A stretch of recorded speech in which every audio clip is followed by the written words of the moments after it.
السلام عليكم ورحمة الله وبركاته. إن الحمد لله نحمده ونستعينه ونستغفره ونعوذ بالله من شرور أنفسنا ومن سيئات أعمالنا. من يهده الله فلا مضل له ومن يضلل فلا هادي له، وأشهد أن لا إله إلا الله وحده لا شريك له، وأشهد أن محمدا عبده ورسوله. أما بعد، فإن خير الحديث كتاب الله، وخير الهدي هدي محمد صلى الله عليه وعلى آله وسلم، وشر الأمور محدثاتها، وكل محدثة بدعة، وكل بدعة ضلالة، وكل ضلالة في النار. قال الله تبارك وتعالى: من عمل صالحا من ذكر أو أنثى وهو مؤمن فلنحيينه حياة طيبة ولنجزينهم أجرهم بأحسن ما كانوا يعملون. قابل احترام صدر مجلس فضیلۃ الشیخ مصطفیٰ بشیر مدنی حفظہ اللہ، معہد السلام کے روح رواں فضیلۃ الشیخ سید واجد حسن مدنی حفظہ اللہ، اس ادارے میں تعلیم دینے والے مؤقر اساتذہ کرام، اس معزز ادارے میں تعلیم پانے والی طالبات، اس بزم میں موجود قریب و بعید سے سننے والی ہماری مائیں بہنیں اور متعلقین، آج اس تقسیم اسناد برائے عالمیت کی سند دینے کی مجلس میں ہم سب جمع ہیں، اور یہ اللہ تعالیٰ کا عظیم احسان ہے کہ اللہ رب العالمین نے دین اسلام کی نعمت سے ہم کو نوازا، ایک ایسا دین جس میں جہاں مردوں کے لیے ترقی کا راستہ کھلا ہے، وہیں عورتوں کے لیے، خواتین کے لیے بھی اللہ تعالیٰ نے ترقی کا راستہ کھولا ہے، چاہے دنیوی اعتبار سے حیات طیبہ ہو یا آخرت کے اعتبار سے جنت کے درجات ہوں۔ اللہ تعالیٰ نے مردوں کے لیے بھی اور عورتوں کے لیے بھی یہ مقام کھلا رکھا ہے، موقع کھلا رکھا ہے۔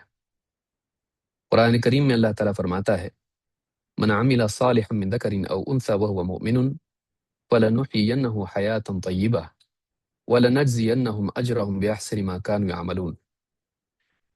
جو کوئی نیک عمل کرے، چاہے وہ مرد ہو یا عورت ہو، بشرطے کہ وہ ایمان والا ہو، اسے ہم ایک حیات طیبہ عطا کریں گے، اور ان کے بہترین اعمال کے مطابق انہیں بہترین جزا بھی عطا کریں گے۔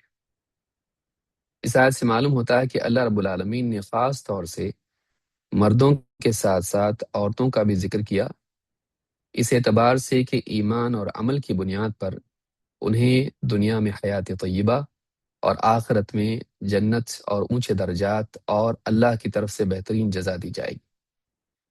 اس سے معلوم ہوتا ہے کہ دین اسلام میں اللہ رب العالمین نے خواتین کے لیے بھی ترقی کا دروازہ کھلا رکھا ہے۔ بلا شبہ عقیدے کی اصلاح کے لیے اور اعمال کی بہتری کے لیے علم بنیاد ہے۔ بغیر دینی علم کے انسان نہیں جان سکتا ہے کہ اسے کیا عقیدہ اپنانا چاہیے اور کیسی زندگی جینا چاہیے۔ قرآن و سنت کا علم انسان کی ترقی، انسان کی کامیابی کے لیے بنیاد ہے۔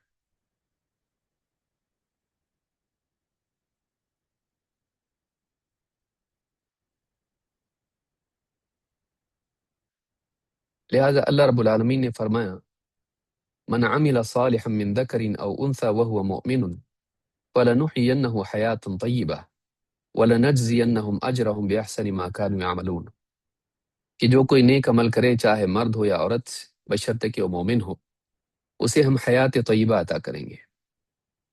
حیات طیبہ ایک بہت ہی اچھی، عمدہ، پاکیزہ زندگی کو کہتے ہیں، جو انسان کو یقین، توکل اور دل کے سکون والی زندگی اللہ کی طرف سے دی جاتی ہے، اور اسی کے ساتھ ساتھ اللہ تعالیٰ نے دنیا کی کوششوں کے اعتبار سے آخرت میں بہترین اجر کا وعدہ کیا ہے۔ لہٰذا خواتین کو بھی چاہیے کہ مردوں کے ساتھ ساتھ وہ دین کا علم حاصل کریں اور اپنی زندگی کو اس علم کے مطابق بہتر بنانے کی کوشش کریں، اپنے عقیدے کی اصلاح کریں، اپنے اعمال کو بہتر بنائیں، عقیدہ، عبادات، حقوق کی ادائیگی، اعلیٰ اخلاق اور معاشرتی آداب، ان کو سیکھ کر اپنی زندگی کو مزین کریں۔ اللہ کے فضل و کرم سے معاہد السلام نے ایک بہت بڑی خدمت انجام دی ہے کہ وہ خواتین جو عمر گزر جانے کے بعد، نکاح کے بعد یا بڑھاپے میں بھی دین کا علم حاصل کرنا چاہتی ہیں، ان کے لیے اس ادارے نے ایک راستہ کھولا ہے کہ وہ دور رہ کر بھی دین کا علم حاصل کر سکتی ہیں۔ آج اس دور میں جہاں ایک انسان سوشل میڈیا کے ذریعے سے، یوٹیوب کے ذریعے سے ہو یا زوم کے ذریعے سے ہو یا اس طرح سے اداروں سے جڑ کر دور سے بھی علم حاصل کر سکتا ہے، علماء سے استفادہ کر سکتا ہے، یہ کوشش ایک بہت عمدہ کوشش ہے۔ اللہ تعالیٰ شیخ محترم کی اور اسی طرح سے دوسرے علماء کی خدمات کو قبول فرمائے اور انہیں مزید قوت دے اور انہیں آسانیاں پیدا فرمائے، ان کے لیے آسانیاں پیدا فرمائے۔ شیخ نے حکم دیا تھا کہ کچھ باتیں طالبات کے لیے اس مجلس میں عرض کروں تاکہ ان کے لیے فراغت کے ساتھ ساتھ کچھ اصولوں کی اعتبار سے بنیادی باتیں ان کے سامنے وہ رکھیں تاکہ آنے والی زندگی میں ان کا لحاظ رکھ سکیں۔ بہت ساری باتیں تو بیان نہیں ہو سکتی اس لیے کہ وقت بہت کم ہوتا ہے اور ایک منظم طور پر یہ پروگرام چلتا ہے۔ اختصار کے ساتھ میں کچھ باتیں اس مجلس میں سامنے رکھنے کی کوشش کروں گا۔ امید رکھتا ہوں کہ طالبات اس کا لحاظ رکھیں گی اور اپنی زندگی میں اس کا اہتمام کریں گی۔ سب سے پہلی چیز یہ ہے کہ کسی بھی مدرسے سے فراغت کا یہ مطلب نہیں ہے کہ ہم علم سے فارغ ہو جائیں۔ علم کی طلب میں رک جانا یہ طالب علم کی شان نہیں ہے۔ لہذا فراغت کے بعد بھی خواتین کو چاہیے، ہماری بہنوں کو چاہیے کہ وہ علم حاصل کرتی رہیں۔ اس تعلق سے آپ دیکھیں اللہ کے نبی صلی اللہ علیہ وسلم نے فرمایا من ہمانی لا یشبعان طالب علم و طالب دنیا۔ امام البزار نے اس کو روایت کیا ہے اور حدیث صحیح ہے۔ دو حریص ایسے ہیں کہ وہ کبھی سیر نہیں ہوتے ہیں، ایک طالب علم اور دوسرے طالب دنیا۔ علم کی طلب میں چلنے والا مسافر کبھی اپنے سفر کو منقطع نہیں کرتا ہے، وہ کبھی رکتا نہیں ہے۔ اسی طرح سے دنیا کی طلب میں دوڑنے والا پاگلوں کی طرح اس کے پیچھے دوڑتا ہے اور وہ رکتا نہیں ہے۔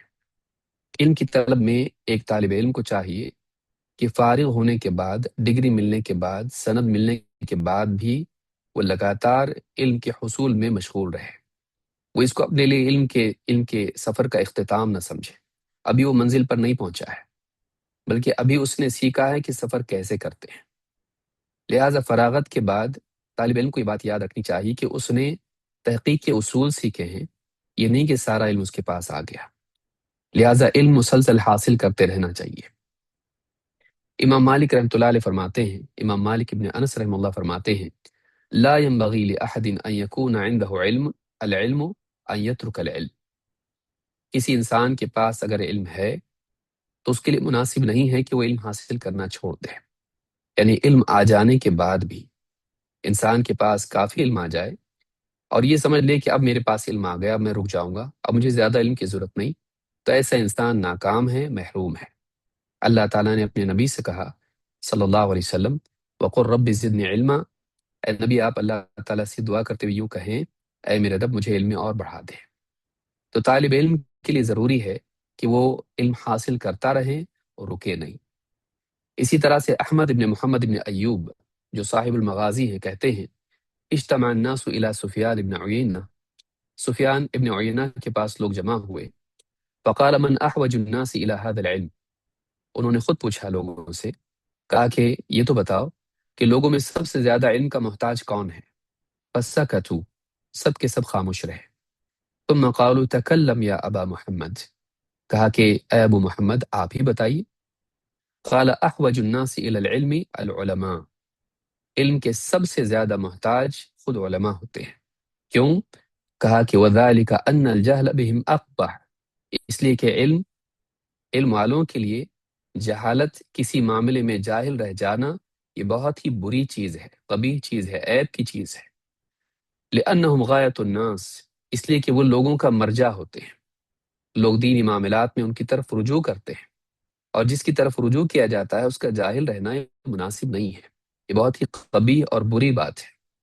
وهم یسألون، اور لوگ ان سے پوچھتے ہیں، ان سے پوچھا جاتا ہے، ان سے سوال کیا جاتا ہے صحیح عقیدہ کیا ہے، کیا حلال ہے، کیا حرام ہے، زندگی کیسے گزارنا ہے، کس کا کیا حق ہے، اسلامی آداب کیا ہیں، فرقوں کے بارے میں، اسی طرح سے اصول کے بارے میں، فروع کے بارے میں لوگ ان سے پوچھتے ہیں۔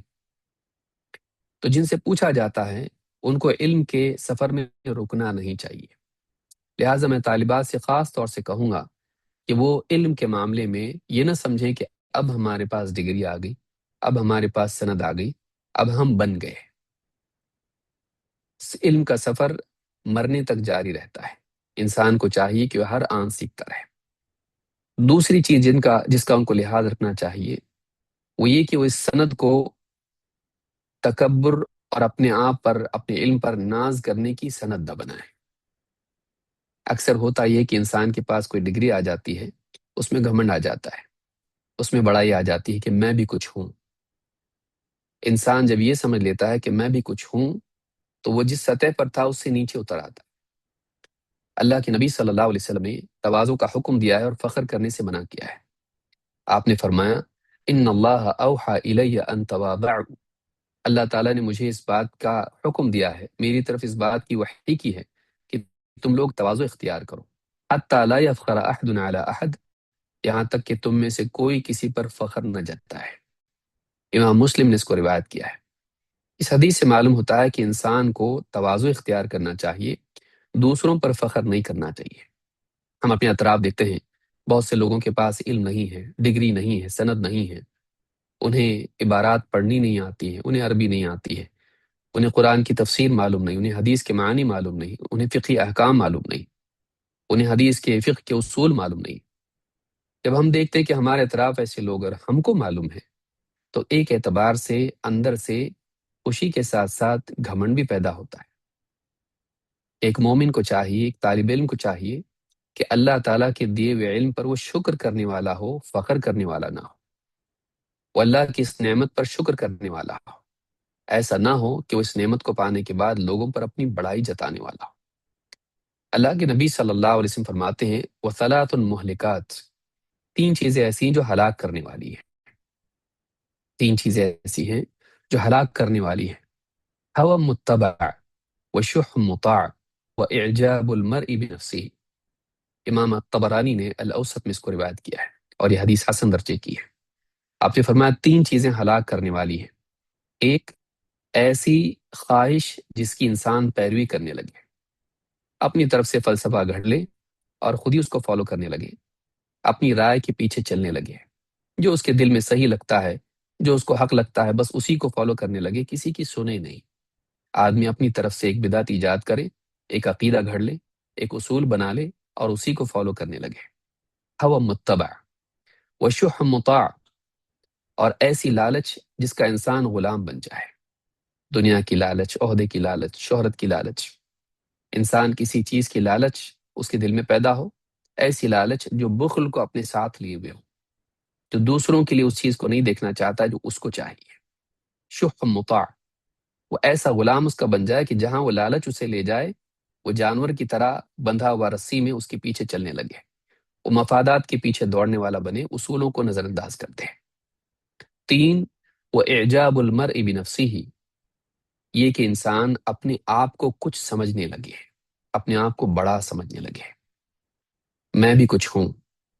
شیطان کا بھی یہی عیب تھا، میں بھی کچھ ہوں، انا خیر منہ خلقتنی من نار وخلقتہ من طین، تو نے مجھے آگ سے پیدا کیا، اس کو مٹی سے، آدم کو مٹی سے پیدا کیا ہے۔ انسان کا اپنے آپ کو بڑا سمجھنا اس کو چھوٹا بنا دیتا ہے، اپنے آپ کو بڑا سمجھنا اپنے عیوب سے نگاہ ہٹا دیتا ہے، اصلاح کا دروازہ بند کر دیتا ہے، دوسروں پر انسان بڑائی جتانے لگتا ہے اور دوسروں کی نگاہ میں چھوٹا بن جاتا ہے۔ لہٰذا ایک طالب علم کو چاہیے کہ وہ لوگوں پر اپنی بڑائی نہ جتائے بلکہ تواضع کے ساتھ لوگوں کے ساتھ سلوک کرے۔ علم ذمہ داری ہے، وہ یاد رکھے کہ یہ ذمہ داری ہے۔ تین، علم پر عمل کرے۔ علم کا اصل مقصود عمل ہے۔ علم کا تقاضا یہ ہے کہ انسان جو جانتا ہے اس کو اپنی زندگی میں نافذ کرے، اس لیے کہ بہترین دوا بھی جب تک استعمال نہ کی جائے فائدہ نہیں دیتی ہے۔ بہترین کسان بھی اگر کھیتی جانتا ہو کھیتی کرے نہیں تو اناج اگتا نہیں ہے۔ لہٰذا انسان کو چاہیے کہ جو اس کے پاس معلومات ہے، ان معلومات کو وہ معمولات میں تبدیل کرے، وہ اپنی زندگی کو علم کے مطابق بنائے۔ اللہ کے نبی صلی اللہ علیہ وسلم کے صحابی ابو ہریرہ رضی اللہ تعالیٰ فرماتے ہیں، مثل علم لا يعمل به كمثل كنز لا ينفق منه في سبيل الله عز وجل۔ وہ علم جس کے مطابق عمل نہ کیا جائے اس خزانے کی طرح ہے جس میں سے اللہ کی راہ میں خرچ نہ کیا جائے۔ علم کو انسان اگر صرف شرف سمجھنے لگے تو گھمنڈ پیدا ہوتا ہے، اور علم کو انسان ذمہ داری سمجھنے لگے تو اس کے اندر تواضع پیدا ہوتی ہے اور خوف اور خشیت پیدا ہوتی ہے۔ جو علم خشیت کے بغیر ہو وہ مکر بن جاتا ہے۔ واقعی علم وہ ہے جس میں خشیت ہو، اللہ کا خوف ہو۔ اسی لیے اللہ رب العالمین نے علم والوں کی صفت بیان کی تو فرمایا انما یخشی اللہ من عبادہ العلماء، اللہ کے بندوں میں واقعی اللہ سے ڈرنے والے وہ ہیں جو علم والے ہیں۔ معلوم ہوا کہ علم والوں کی شان ہی ہوتی ہے کہ وہ اللہ سے ڈرنے والے ہوتے ہیں۔ کس چیز سے ڈرتے ہیں؟ ہمارا محاسبہ ہوگا، ہمارا قیامت کے دن حساب ہوگا، ہم سے پوچھا جائے گا کہ تم نے علم کے مطابق ذمہ داری ادا کی یا نہیں۔ بلا شبہ علم ایک نعمت ہے، وہ خزانے کی طرح ہے، لیکن نعمت کی ذمہ داری ہوتی ہے، اس کے تقاضے ہوتے ہیں۔ نعمت کا سوال ہوگا، حساب ہوگا۔ لہٰذا جس کو اللہ تعالیٰ نے علم دیا ہے وہ اس کو شرف کے طور پر نہ دیکھے، وہ اس کو مسئولیت کے طور پر دیکھے کہ اگر علم پر انسان عمل نہیں کرتا ہے، اس کی مثال ایسی جیسے اس کے پاس بہت مال ہو، سونا چاندی ہو، اس کے پاس پیسہ ہو اور اس میں سے وہ زکوٰۃ نہیں دیتا ہے، تو مالدار ہونے کے باوجود وہ اللہ کے نزدیک مجرم ہوگا۔ اس کو نعمت ملی لیکن اس نے نعمت کا حق ادا نہیں کیا، اس کی زکوٰۃ نہیں دی۔ لہٰذا علم پر عمل کریں۔ اقتضاء العلم العمل، اس میں یہ روایت موجود ہے اور یہ موقوف ہے، ابو ہریرہ رضی اللہ تعالیٰ عنہ کا قول ہے۔ ابو الدرداء رضی اللہ تعالیٰ عنہ ایک دوسرے صحابی ہیں۔ آپ دیکھیں صحابہ کا مزاج کیا تھا، وہ علم پر ناز نہیں کرتے تھے، علم کے تقاضوں کو پورا کرنے کے باب میں ڈرتے تھے۔ کہا کہ ان اخوف ما اخاف علی نفسی، مجھے اپنے آپ پر سب سے زیادہ جس چیز کا ڈر ہے وہ یہ ہے کہ ان یقال لی یا عویمر هل علمت، قیامت کے دن کہا جائے، مجھ کو پکار کے کہا جائے، اے عویمر تو نے علم حاصل کیا؟ فاقول نعم، تو میں جواب میں اللہ تعالیٰ سے کہوں ہاں اللہ میں نے علم حاصل کیا۔ فیقال لی فماذا عملت فیما علمت، اس کے بعد دوسرا سوال مجھ سے پوچھا جائے، جو کچھ تو نے جانا اس پر کتنا عمل کیا؟ صحابہ اس بات سے ڈرتے تھے کہ علم کے بارے میں پوچھا جائے گا کہ تو نے علم کے مطابق کتنا عمل کیا۔ ایک طالب علم کو چاہیے تو اس بارے میں سوچے، فارغ ہو نہ ہو اس کو اس بارے میں سوچنا چاہیے کہ قیامت کے دن علم کی بنیاد پر مجھے تاج نہیں پہنا جائے گا، بلکہ علم کی ذمہ داری کے بارے میں پوچھا جائے گا کہ تو نے یہ جو علم حاصل کیا تھا اس کا تقاضا پورا کیا یا نہیں۔ اسی لیے آپ دیکھیں حدیث میں اللہ کے نبی صلی اللہ علیہ وسلم نے فرمایا القرآن حجت لک او علیک، قرآن یا تو تیرے حق میں حجت ہے یا تیرے خلاف، یا تو تیرے حق میں دلیل ہے یا تو تیرے حق میں گواہ ہے یا تیرے خلاف گواہ ہے۔ اگر قرآن کا تو نے حق ادا کیا تو تیرے حق میں گواہ بنے گا، سفارشی بنے گا، اور اگر قرآن کا حق ادا نہیں کیا تو نے، اس کے عقیدے کو اپنایا نہیں، حلال و حرام میں اس کی رعایت نہیں کی، اس کی تعلیمات کے مطابق جیا نہیں، اس کے تقاضوں کو پورا نہیں کیا، تو یہ قیامت کے دن تیرے خلاف گواہ بنے گا۔ لہٰذا ایک انسان کو چاہیے کہ وہ ایک طالب علم کو چاہیے، طالبات کو خاص طور سے اس کا لحاظ رکھنا چاہیے کہ وہ عمل کو اپنا شعار بنائیں، محض علم کو لباس کی طرح اپنے لیے زینت نہ بنائیں بلکہ اس کو ذمہ داری سمجھیں۔ سفیان الثوری رحمہ اللہ فرماتے ہیں العلم یہتف بالعمل فإن اجابہ وإلا ارتحل، علم عمل کو آواز دیتا ہے، اگر عمل اس کے بلاوے پر آ جائے تو رکتا ہے، نہیں تو پھر چلا جاتا ہے۔ اس میں اشارہ اس بات کی طرف ہے کہ علم کی بقا عمل سے ہوتی ہے، علم کی برکت عمل سے باقی رہتی ہے۔ اگر انسان کے پاس علم ہو اور زندگی میں عمل نہ ہو تو علم چھین لیا جاتا ہے، علم اٹھا لیا جاتا ہے۔ لہٰذا زندگی میں عمل کو لانے کی کوشش کریں، محض علم پر اکتفا نہ کریں بلکہ عمل بھی کریں۔ نمبر 4، علماء کی ماتحتی اور فتوی بازی سے پرہیز، یہ بہت ضروری ہے موجودہ دور میں۔ انسان کے پاس جب علم آ جاتا ہے تو آزاد ہو جاتا ہے، وہی سمجھنے لگتا ہے کہ اب مجھے کسی اور سے پوچھنے کی ضرورت نہیں، کیونکہ میں نے پڑھ لیا ہے، مجھے معلوم ہے۔ یہ بہت بڑا دھوکہ ہوتا ہے، کیونکہ علم کی کوئی انتہا نہیں ہے، علم کے درجات ہیں، علم ایک سمندر کی طرح ہے، آپ اس کو سمیٹ نہیں سکتے، آپ اپنی استعداد اور اپنی اوقات کے مطابق اس میں سے جمع کر سکتے ہیں، اپنے لیے لے سکتے ہیں، لیکن علم بہت زیادہ ہے، قرآن کا علم، حدیث کا علم، فقہ کا علم، اسی طرح سے اصول کا علم، فروع کا علم، سیرت، تاریخ، اور اسی طرح سے بہت سارے علوم ہیں، تجوید سے لے کے اور آگے بہت سارے علوم ہیں۔ آپ یہ نہیں کہہ سکتے کہ مجھ کو آ گیا، اور یہ کہ مجھے کسی اور سے پوچھنے کی ضرورت نہیں ہے، اب میرے پاس علم ہے۔ کتنا بھی انسان کے پاس علم ہو، ہمیشہ کوئی ایسا ہوتا ہے جس کا وہ محتاج ہوتا ہے۔ اللہ تعالیٰ قرآن کریم میں فرماتا ہے وَفَوْقَ كُلِّ ذِي عِلْمٍ عَلِيمٍ، ہر علم والے سے اوپر ایک علم والا ہے۔ ابن عباس رضی اللہ تعالیٰ عنہ کہتے ہیں اس آیت کی تفسیر میں یکون هذا اعلم من هذا وهذا اعلم من هذا واللہ فوق كل عالم، یہ شخص اس سے زیادہ جانتا ہے، وہ شخص اس سے زیادہ جانتا ہے، یعنی اس طرح سے ہر ایک کے اوپر کوئی نہ کوئی ہوتا ہے جو زیادہ جاننے والا ہوتا ہے، سب برابر نہیں ہوتے ہیں، اور کوئی سب سے بڑا نہیں ہوتا ہے، بلکہ ہر ایک سے کوئی نہ کوئی زیادہ جاننے والا ہوتا ہے۔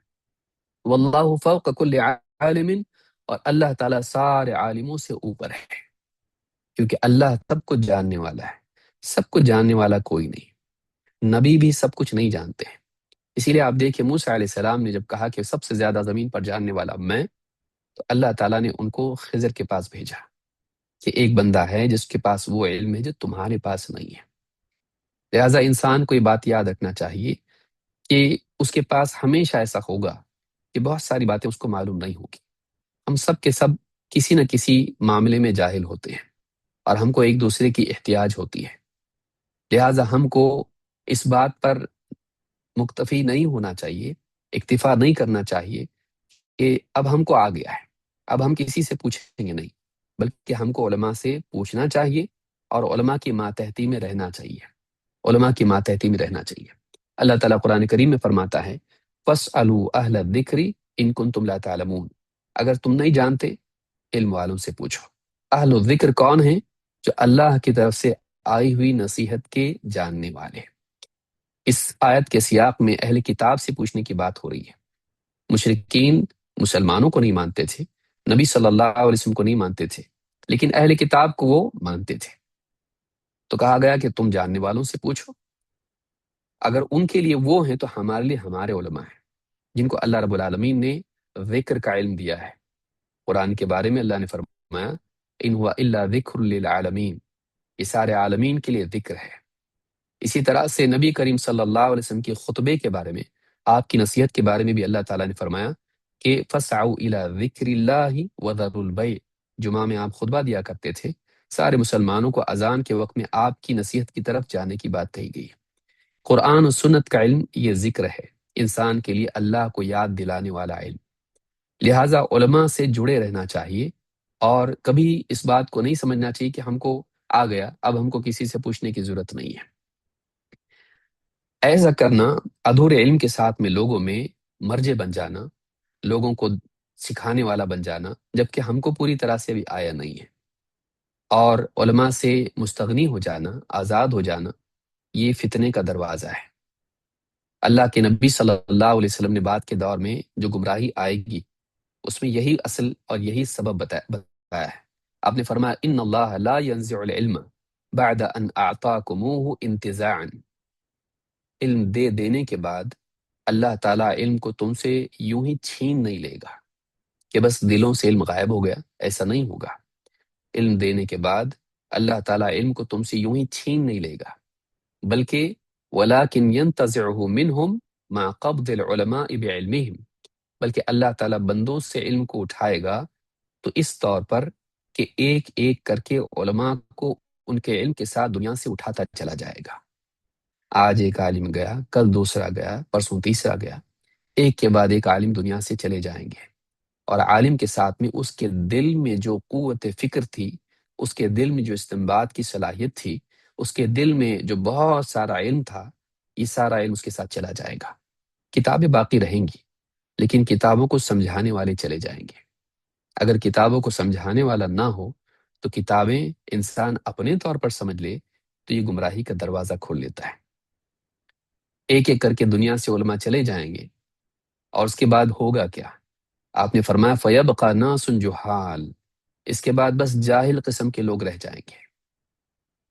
یہ جاہل ایسے نہیں ہوں گے جو بالکل سرے سے کچھ جانتے نہ ہوں، یہ ایسے جاہل ہوں گے جو جاہلوں کے بیچ کچھ جاننے والے سمجھے جائیں گے، ادھورے علم والے، بڑھ بڑھ کر بولنے والے، لوگوں میں اپنے آپ کو بڑا ثابت کرنے والے، اور تھوڑی بہت ادھوری معلومات جن کے پاس ہوتی ہے، ایسے لوگ جو سماج کے اندر لوگوں میں جانکار مانے جاتے ہیں کہ ان کو بھی تھوڑا بہت معلوم ہے، یہ بھی کچھ درجے کے عالم ہیں، یہ بھی آدھا جانتے ہیں، یہ بھی عالم سے کم نہیں۔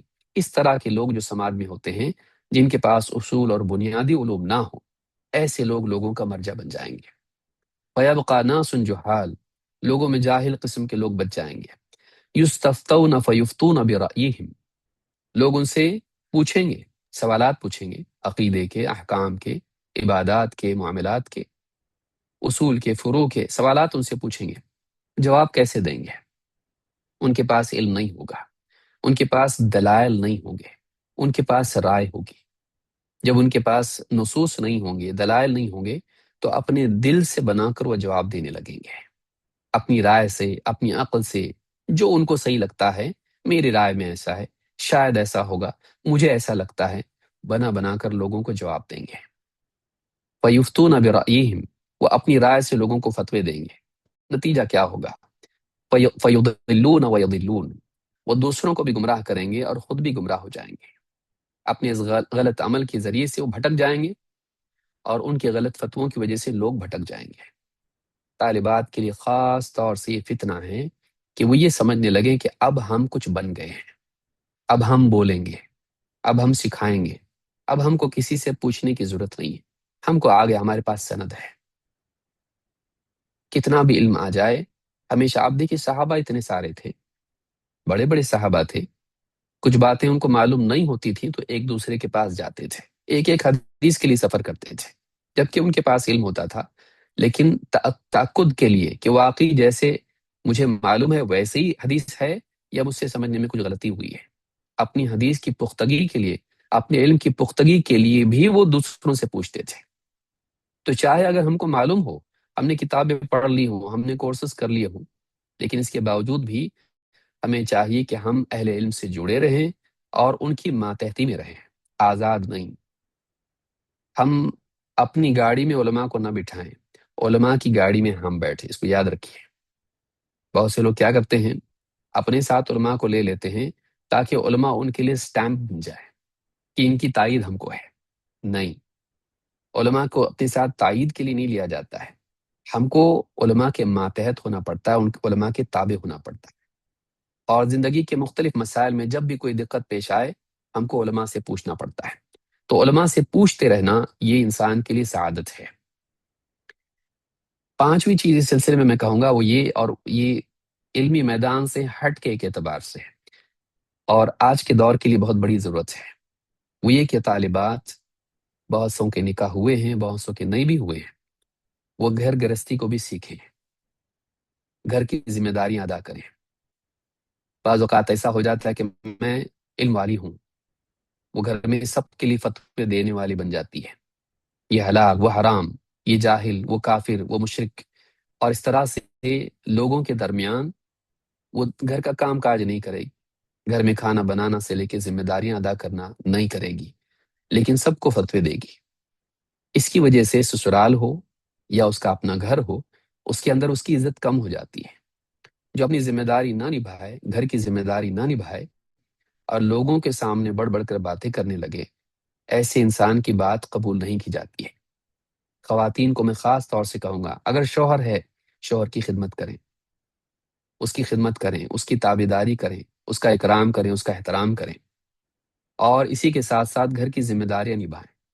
یہ نہیں کہ گھر میں کھانا بنا ہوا نہیں اور شوہر تھک ہار کے اور بھوکا بھوکا دوپہر میں آیا ہے اور یہ پڑھنے میں لگی ہوئی کتاب اور نوٹس بنا رہی ہے اور نوٹس میں انڈر لائن کر رہی ہے اس کو، اور شوہر بھوکا ہے اور پوچھ رہا ہے کہ کھانا بنا ہے کہ نہیں، اور نہیں بنا ہے کھانا گھر میں، اور میں پڑھتی ہوں، میں طالبہ ہوں، میں عالمہ ہوں۔ نہیں، بلکہ اس کو چاہیے کہ وہ طالب علم بننے کے ساتھ ساتھ گھر کی ذمہ داری نبھائے، ماں باپ کی خدمت کرے، گھر میں کوئی بیمار ہے اس کی خبرگیری اس کا خیال رکھے، ساس سسر گھر کے اندر ہیں، فتوے دینے والی نہ بن جائے کہ میرے اوپر شوہر کی ذمہ داری ہے، ساس سسر کی ذمہ داری نہیں، گھر کی ذمہ داری نہیں ہے۔ نہیں، ایک مسلمان اپنے بارے میں اور دوسرے کے بارے میں سوچتا ہے۔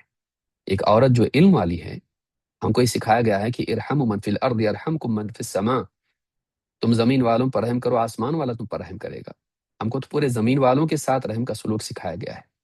ایک عورت ایک کتے کو پانی پلاتی ہے جبکہ اس کا کوئی رشتہ اس سے نہیں ہے، سوچیے، ایک کتا ہے جو کنویں میں پانی نہیں ملنے کی وجہ سے کیچڑ میں زبان چلا رہا ہے، اس کا خیال ہے، وہ اس کے اپنے موزے میں پانی لا کر اس کتے کو پلاتی ہے اور اللہ اس کی مغفرت کرتا ہے۔ آپ غور کریں اس کتے سے اس کا کیا رشتہ ہے، لیکن ہم رشتہ داروں کے بارے میں دھیان نہ دیں، ان کا خیال نہ رکھیں، اور ہم اپنے دروس میں اس حدیث کو بیان کریں کہ اللہ تعالیٰ نے ایک فاحشہ عورت کی مغفرت کر دی کتے کو پانی پلانے کی وجہ سے، لیکن ہم ساس ہیں، سسر ہیں، ہمارے گھر کے ذمہ دار ہیں، ہمارے ماں باپ ہیں، شوہر ہیں، ان کا خیال نہ رکھیں، ان کی ذمہ داریاں پوری نہ کریں اور کہیں کہ ہماری ذمہ داری نہیں ہے۔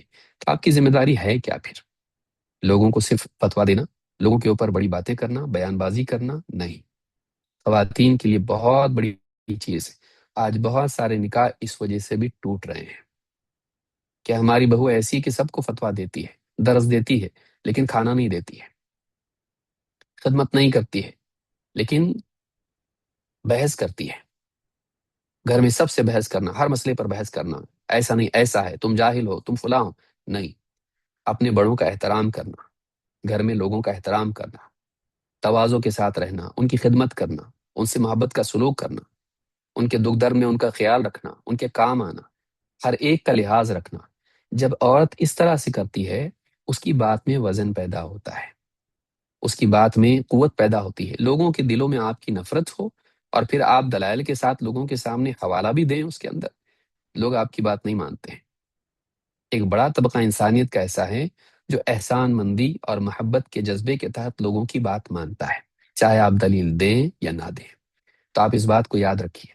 اللہ کے نبی صلی اللہ علیہ وسلم فرماتے ہیں اذا صلت المرأة خمسها وصامت شهرها، جب ایک عورت اپنی 5 نمازوں کا اہتمام کرے اور رمضان کے روزے رکھے، وحسنت فرجها، اور اپنی عفت کی حفاظت کرے، اپنی عزت کی حفاظت کرے، واطاعت زوجها، اور اپنے شوہر کی فرما برداری کرے، اس کی بات مانے، اگر وہ گناہ کی بات نہیں ہے تو شوہر کی بات مانے۔ قیل لها ادخل الجنة من ای ابواب الجنة شئتی، اس سے کہا جاتا ہے قیامت کے دن اس سے کہا جائے گا جنت کے جس دروازے سے تو چاہے داخل ہو جا، جنت میں جانا تو ہے ہی ہے، لیکن تیرا شرف یہ ہے کہ تجھ کو جس دروازے سے تیرا جی چاہے تو جنت میں داخل ہو جا۔ اس حدیث کو امام ابن حبان نے روایت کیا ہے۔ آپ دیکھیں اس حدیث میں جہاں اللہ کا حق بتایا گیا ہے، وہاں بندوں کا بھی حق بتایا گیا ہے۔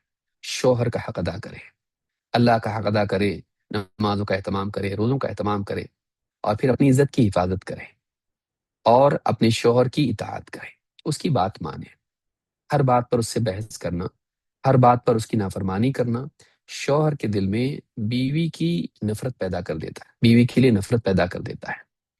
اور آپ دیکھیں گے کہ بہت سے شوہر یا تو بیویوں کو طلاق دے دیتے ہیں، یا پھر یہ کہ وہ ان کے ساتھ اچھا سلوک نہیں کرتے ہیں، ان کے ساتھ ان کے قریب نہیں آتے ہیں، ان سے دوری رہتے ہیں۔ لہٰذا علم ذمہ داری پیدا کرتا ہے، یہ محض ایک شرف نہیں ہے بلکہ یہ ذمہ داری ہے۔ علم کے نتیجے میں انسان اور اچھا بنتا ہے۔ اگر علم آپ کے اندر تکبر، گھمنڈ اور لاپرواہی پیدا کرے، آپ ذمہ داریوں کو چھوڑ کے صرف پڑھنے میں لگ جائیں، تو یہ علم لوگوں کو آپ سے دور کرے گا، وہ علم کی نفرت ان کے دل میں پیدا کرے گا۔ اچھا علم والے ایسے ہوتے ہیں، ان کو ایسا لگے گا کہ علم والے ایسے ہوتے ہیں، وہ پھر اپنی بچیوں کو نہیں پڑھائیں گے، دوسرے دیکھیں گے، وہ اپنی بچیوں کو نہیں پڑھائیں گے۔ کیوں؟ کیونکہ علم آنے کے بعد ان کی زندگی میں ایسا ایسا فرق پیدا ہو جاتا ہے، یہ ماں باپ کی عزت نہیں کرتے ہیں۔ شوہر اپنی بیویوں کو جانے نہیں دے گا پڑھنے کے لیے، کیوں؟ بیویاں جب جاتی ہیں تو شوہروں کی دشمن بن جاتی ہیں، گھمنڈ پیدا ہوتا ہے، بحث کرتی ہیں، لڑتی ہیں، سنتی نہیں ہیں، ذمہ داریاں چھوڑ دیتی ہیں، اور قاعدے قانون مجھ کو بتاتی ہیں کہ آپ کا یہ کام میرا یہ کام، میں یہ نہیں کروں گی، آپ نے کرنا پڑے گا، بچوں کو آپ سنبھالو، میں نہیں سنبھالوں گی۔ اس طرح سے اگر بیویاں کرنے لگیں، آئندہ نسلوں میں لوگ اپنی بیویوں کو نہیں پڑھائیں گے، لوگ اپنی بچیوں کو دین کی مجلس میں نہیں جانے دیں گے۔ لیکن جب آپ کی زندگی میں آئے گا لوگ بولیں گے دیکھو پہلے نہیں مانتی تھی اب مانتی ہے، پہلے کام نہیں کرتی تھی اب کام کرتی ہے، اور اب سب کچھ ٹھیک ٹھاک گھر رہتا ہے، اس کے دین کے سیکھنے سے گھر ٹھیک ہو گیا۔ وہ اپنی بچیوں کو، اپنی بیویوں کو، اپنے رشتہ داروں کو دینی مجالس میں جانے اور علمی سفر میں آگے بڑھنے کی ترغیب دیں گے۔ ہماری زندگی بہتر ہونی چاہیے۔ آپ دیکھیں اللہ کے نبی صلی اللہ علیہ وسلم نے فرمایا خیر النساء من تسرک اذا ابصرت وتطيعك اذا امرت وتحفظ غیبتك في نفسها ومالك۔ بہترین عورت کون ہے؟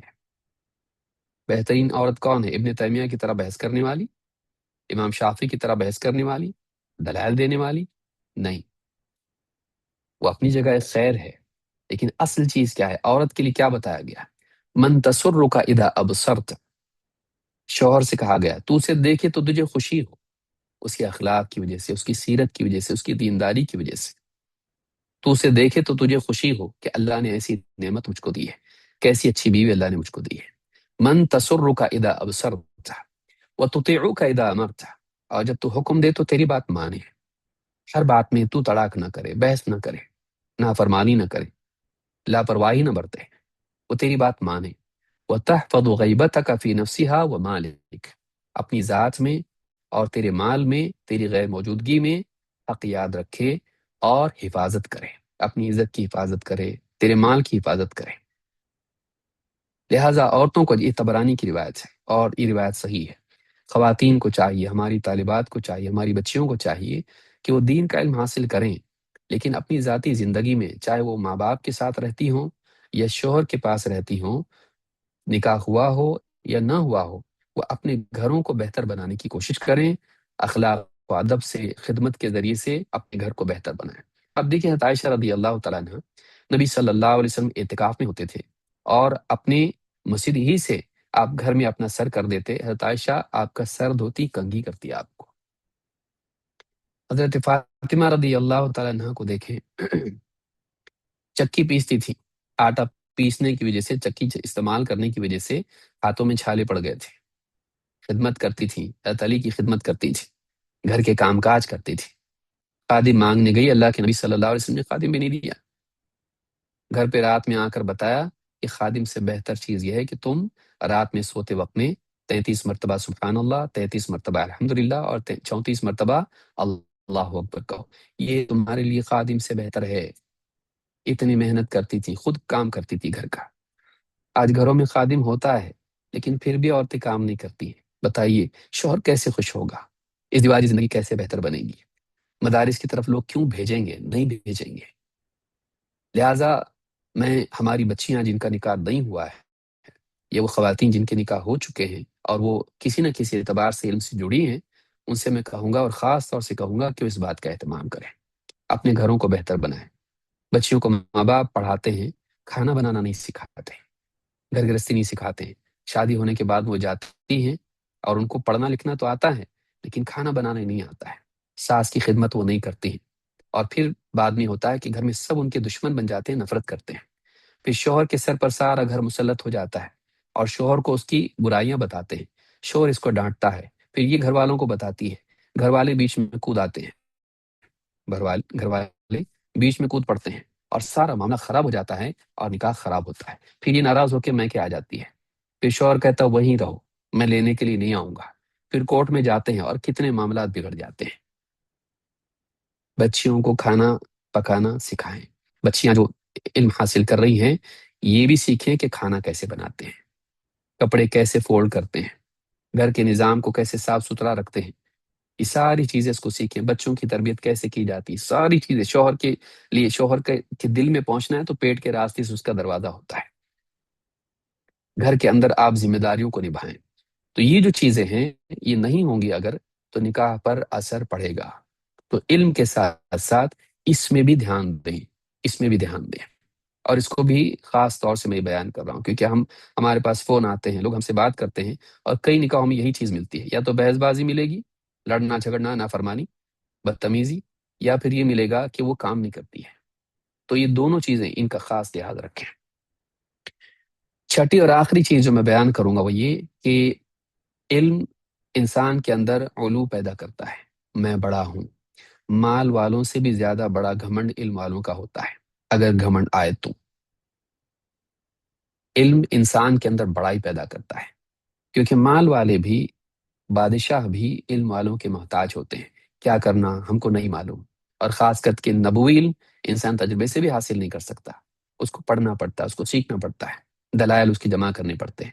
جن کے پاس یہ علم ہوتا ہے لوگ ان کے محتاج ہوتے ہیں، اور لوگوں کو محتاج دیکھ کر انسان کے اندر بڑائی پیدا ہوتی ہے، اور لوگوں کو جب دیکھتا ہے انسان کہ فلاں عالم فلاں عالمہ، دیکھو آج کیسے لوگوں کے مرجع بنے ہوئے ہیں، لوگوں کو دین سکھا رہے ہیں، لوگ ان سے محبت کرتے ہیں، لوگ ان کی عزت کرتے ہیں، لوگ ان کی تعریف کرتے ہیں، تو ان کے اندر بھی بعض اوقات طالبات کے اندر بھی یہ بات پیدا ہوتی ہے، ہم کو بھی مشہور ہونا ہے، ہم کو بھی مشہور ہونا ہے، ہم کو بھی لوگوں کا مرجع بننا ہے۔ اور پھر آج میڈیا کے دور میں یہ فتنہ اور زیادہ بڑھ جاتا ہے کہ دل کی اس چاہت کے لیے باہر وسائل بھی مہیا ہو جاتے ہیں۔ بہت ساری طالبات تو اس لیے بھی آتی ہیں کورسز میں کہ ہم کو سیکھنا اکنا تو اتنا زیادہ نہیں آتا، ہم کو سب کچھ ایک ڈگری چاہیے ہم کو، تاکہ ہم کوئی سینٹر کھول دیں۔ وہ عالموں کے پاس پڑھتی ہیں، اٹینڈ کرتی ہیں، نہیں کرتی ہیں، حاضری ہوتی ہے، نہیں ہوتی ہے، لیکن ڈگری جب ہاتھ میں آ جاتی ہے تو بس ختم، ان کا کام بن جاتا ہے۔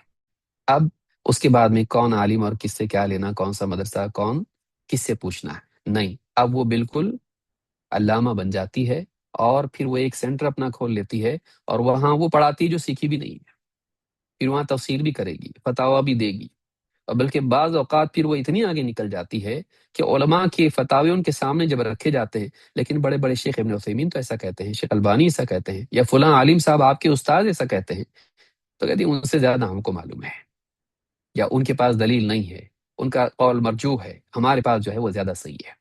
اور بعض اوقات دیکھا جاتا ہے کہ ان کے پاس واقعی علم نہیں ہوتا ہے، ان کے فہم میں خلل ہوتا ہے۔ کم علمی کے ساتھ میں معلم کی مسند پر بیٹھ جانا، مفسرہ بن جانا، فقیہہ بن جانا، یہ بہت بڑا فتنہ ہے۔ اس میں اور اگر مزید بڑھا دیا جائے تو ہم یوٹیوب پر آ جائیں، سوشل میڈیا میں آ جائیں، فیس بک پر آ جائیں، اور خواتین اس پر آ کر لوگوں میں درس دینے لگیں کہ ہمارے علم سے سارا عالم مستفید ہونے لگے، یہ بہت بڑا فتنہ ہے، اس سے بچنا چاہیے۔ اللہ کے نبی صلی اللہ علیہ وسلم فرماتے ہیں من طلب العلم لیجاری به العلماء او لیماری به السفهاء او یصرف به وجوه الناس الیہ ادخلہ اللہ النار۔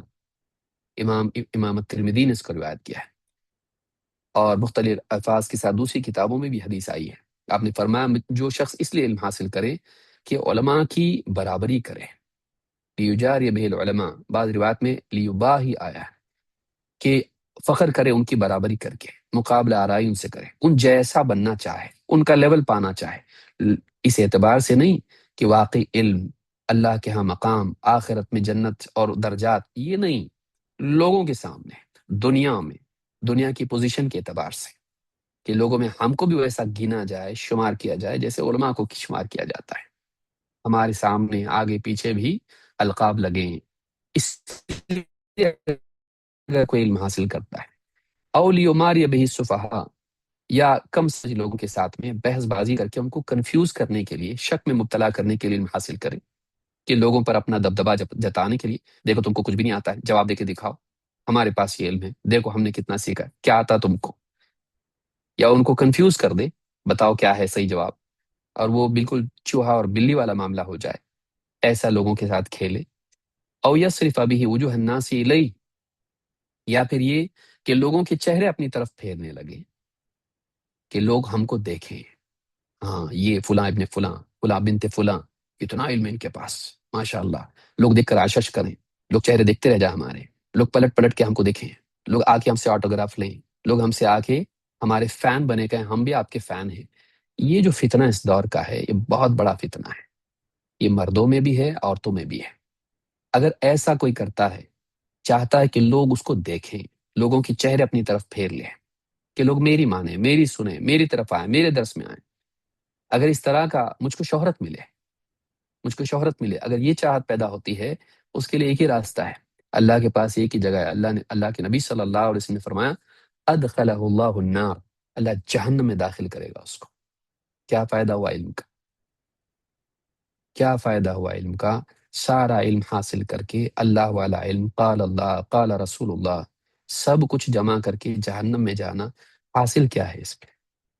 سب کا نتیجہ تو یہ ہونا چاہیے تھا کہ جنت میں جاتے، لیکن سارا علم حاصل کیا اور جہنم میں چلے گئے، فائدہ کیا ہوا؟ نیت، بری نیت اچھے عمل کو بگاڑ دیتی ہے، بری نیت اچھے عمل کو بگاڑ دیتی ہے، اور اچھی نیت چھوٹے عمل کو بڑا بنا دیتی ہے۔ وہ گناہ کو نیکی تو نہیں بناتی، لیکن چھوٹے عمل کو بڑا بنا دیتی ہے۔ اپنی نیت کو صحیح کریں۔ یہ جو ہم سیکھ رہے ہیں، یہ جو ڈگریاں مل رہی ہیں، یہ جو ہم دروس میں حاضر ہو رہے ہیں، کیوں؟ شہرت پانے کے لیے، مقام پانے کے لیے، لوگوں میں کے فیورٹ بننے کے لیے، فین جمع کرنے کے لیے، فالوور سبسکرائبرز یہ جمع کرنے کے لیے نہیں۔ اگر کسی کی یہ نیت ہے، محروم ہے وہ علم حاصل کر کے بھی محروم ہے، وہ کنگال ہے، وہ اس نے کچھ پایا نہیں ابھی۔ وہ دنیا کو کیا بنائے گا؟ وہ خود بنا نہیں ابھی۔ جو خود بنا نہیں وہ بنا سکتا ہے، جو خود محروم ہو عطا کر سکتا ہے، جو خود خالی ہو دوسروں کو بھر سکتا ہے؟ نہیں۔ اپنے آپ کو بنائیں، اپنے دل کو صحیح کریں۔ قیامت کے دن دل کے بارے میں اصل معاملہ سامنے لیا جائے گا، دیکھا جائے گا۔ یوم لا ينفع مال ولا بنون الا من اتى الله بقلب سلیم، الا من اتى الله بقلب سلیم۔ قیامت کے دن مال اور اولاد کچھ کام نہیں آئے گی، نہ لوگ کام آئیں گے، نہ پیسہ کام آئے گا، نہ اسباب، نہ احباب، کوئی کام نہیں آئے گا، مگر یہ کہ انسان اچھا دل لے کر اللہ کے پاس جائے، توحید والا، اخلاص والا، تقوی والا، ذمہ داری کے احساس والا، اپنی فکر والا، دنیا کی فکر والا، آخرت کی فکر والا۔ یہ جو فکر ہے، یہ جو چیز ہے، یہ انسان کو اونچا بناتی ہے کہ انسان اخلاص کے ساتھ کرے۔ اللہ تعالیٰ نے نبی کریم صلی اللہ علیہ وسلم کی بیویوں سے کہا، یا نساء النبی لستن کاحد من النساء، اے نبی کی بیویوں تم دوسری عورتوں کی طرح نہیں ہو، ان اتقیتن، اگر تم واقعی تقوی والی ہو۔ بعض علماء نے، مفسرین نے اس کو پہلے ٹکڑے سے جوڑا، بعض نے دوسرے ٹکڑے کے ساتھ، کہ تم دوسری عورتوں کی طرح نہیں ہو، ان کی برابر نہیں ہو، اونچی ہو اگر تمہارے پاس تقوی ہے۔ اور بعض علماء نے کہا، مفسرین نے کہا، ان اتقیتن فلا تخضعن بالقول، اگر واقعی تم اللہ سے ڈرنے والی ہو، اگر واقعی تم پرہیزگار ہو، اگر واقعی تقوی تمہارا مقصود اور شعار ہے، فلا تخضعن بالقول فیطمع الذی فی قلبہ مرض، اپنی بات میں ایسی نرمی اور لچک پیدا مت کرو کہ جس شخص کے دل میں شہوات کی بیماری ہے وہ تمہارے بارے میں امیدیں باندھ لے، طمع کرنے لگے، چاہت اس کے دل میں پیدا ہو کہ مجھے بھی یہاں موقع مل سکتا ہے۔ وَقُلْنَ قَوْلًا مَعْرُوفًا، اور کہو تو سیدھی سیدھی معروف بات کہو، نہ بد اخلاقی والی اور نہ لچک والی۔ وَقَرْنَ فِي بُيُوتِكُنَّ وَلَا تَبَرَّجْنَ تَبَرُّجَ الْجَاهِلِيَّةِ الْأُولَىٰ، اپنے گھروں میں بیٹھی رہو، اپنے گھروں میں قرار پکڑو، اپنے گھروں میں پردے کے ساتھ رہو۔ وَلَا تَبَرَّجْنَ تَبَرُّجَ الْجَاهِلِيَّةِ الْأُولَىٰ، اور پہلی جاہلیت میں جیسی عورتیں، پرانے دور میں جاہلیت میں جیسے عورتیں اپنی زینت کا مظاہرہ کیا کرتی تھیں، تم ایسا مت کرنا، دوسری عورتوں کی طرح نہیں ہو۔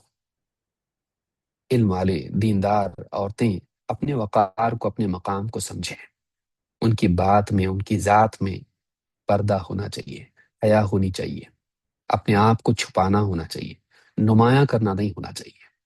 وَأَقِمْنَ الصَّلَاةَ وَآتِينَ الزَّكَاةَ، اور نماز قائم کرو، زکوٰۃ ادا کرو، وَأَطِعْنَ اللَّهَ وَرَسُولَهُ، اور اللہ اور اس کے رسول کی مانتی رہو، بات فرما برداری کرتی رہو۔ اب دیکھیے سورۃ الحزاب میں یہ باتیں بیان کی گئی ہیں کہ قول کے اعتبار سے اور اپنی حسن کے اعتبار سے اپنے آپ کو نمایاں کرنا مسلمان عورت کا شعار نہیں ہے، خاص کر کے وہ عورتیں جو دیندار گھرانے کی ہیں، خاص کر کے وہ خواتین جو علم سے جڑی ہوئی ہیں۔ آج آپ انٹرنیٹ پر دیکھیں، ذرا سا علم آ گیا، فوراً آ گئی مفسرہ بن کے، ہم آج قرآن کا درس کریں گے، ورڈ ٹو ورڈ سیکھیں گے، اور شروع میں پردہ ہے، پھر دھیرے دھیرے بولنے میں دقت ہو رہی ہے، سانس پھول رہا ہے، پردہ ہٹا دیا، پھر پردہ ہٹا دیا، چہرہ دیکھنے لگے، فین دیکھنا چاہتے ہیں کہ بھئی کون ہے ہماری معلمہ، اور اس کے بعد میں پھر معلمہ کو دیکھنا ہے تو پھر پورے حسن کے ساتھ آ رہی ہے، کاجل لگا کے، پھر سر پہ منہ پہ لیپا پوتی کر کے، لپسٹک لگا کے، سارے لوگوں کے سامنے آ کے، اور پھر بن سنور کے پیش ہونا اور بن سنور کے بولنا، یہ مسلمان عورت کا شعار نہیں ہے، یہ طالبات کا شعار نہیں ہے۔ ایک طالب علم کو چاہیے کہ وہ بہت وقار کے ساتھ میں لوگوں کے سامنے پیش آئے اور مردوں کے سامنے نہیں آئے۔ تو میں خاص طور سے ہماری بچیوں سے جو پڑھ رہی ہیں اور ہماری بہنیں جو پڑھ رہی ہیں، میں ان سے کہوں گا کہ اس چکر میں نہ آئیں، فالوور، سبسکرائبر اور فین اس دھوکے میں نہ آئیں، بلکہ دین کا علم سیکھیں، اپنے دائرے میں کریں۔ ہو سکتا ہے آپ کا دائرہ صرف آپ کا گھر ہو سکتا ہے آپ کی پاس پڑوس کی عورتیں ہوں، آپ کا خاندان ہو، پردے کے ساتھ میں، اور اپنی آواز عورت کا فی نفسی ہی پردہ نہیں ہے، لیکن لحن والی آواز وہ پردہ ہے۔ اسی لیے نبی صلی اللہ علیہ وسلم کی بیوی جو ساری امت کی ماں ہے، ان سے بھی کہا گیا ایسی بات کرو کہ کسی کے دل میں تمہاری چاہت پیدا نہ ہو۔ تو بات کرنا فی نفسی منع نہیں ہے، لیکن ایسی بات کرنا منع ہے جس سے مردوں کے دل میں آپ کی چاہت پیدا ہونے لگے۔ تو یہ آج انٹرنیٹ پہ ایک بڑا فتنہ ہے، آپ اس میدان میں نہ جائیں، آپ اپنے دائرے میں چھوٹا موٹا لو پروفائل کام کریں۔ دیکھیے ایک انسان دنیا میں لو پروفائل ہوتا ہے، لیکن اللہ کے یہاں ہائی پروفائل ہوتا ہے۔ آپ کو کہاں ہائی پروفائل بننا ہے، کہاں مقام پانا ہے، دنیا میں، میڈیا میں، یا اللہ کے پاس؟ تو یہ کچھ باتیں تھیں جو میں نے مناسب سمجھی موقع کی مناسبت سے۔ اللہ رب العالمین مجھ کو بھی اس پر عمل کرنے کی توفیق عطا فرمائے، اور ہم سب کو اس کا اہتمام کرنے کی توفیق عطا فرمائے۔ اور اخیر میں کہوں گا کہ یہ ایک بہت ہی عمدہ کوشش ہے ہماری بہنوں کے لیے، ہماری ماؤں کے لیے، ہماری بچیوں کے لیے۔ اللہ تعالیٰ اس میں مزید برکت عطا فرمائے، اور اس کو بہتر سے بہتر بنانے میں سب کو توفیق عطا فرمائے کہ کچھ نہ کچھ ہم اس میں تعاون کریں، اور اللہ تعالیٰ اس کو محفوظ رکھے ہر فتنے سے، ہر شر سے۔ اور ہماری ساری طالبات جو آج فارغ ہو رہی ہیں، اللہ تعالیٰ امت میں ان کو خیر بنائے، اور ان کو تمام قسم کے شرور سے، فتنوں سے محفوظ رکھے۔ اقول هذا واستغفر اللہ لی ولکم۔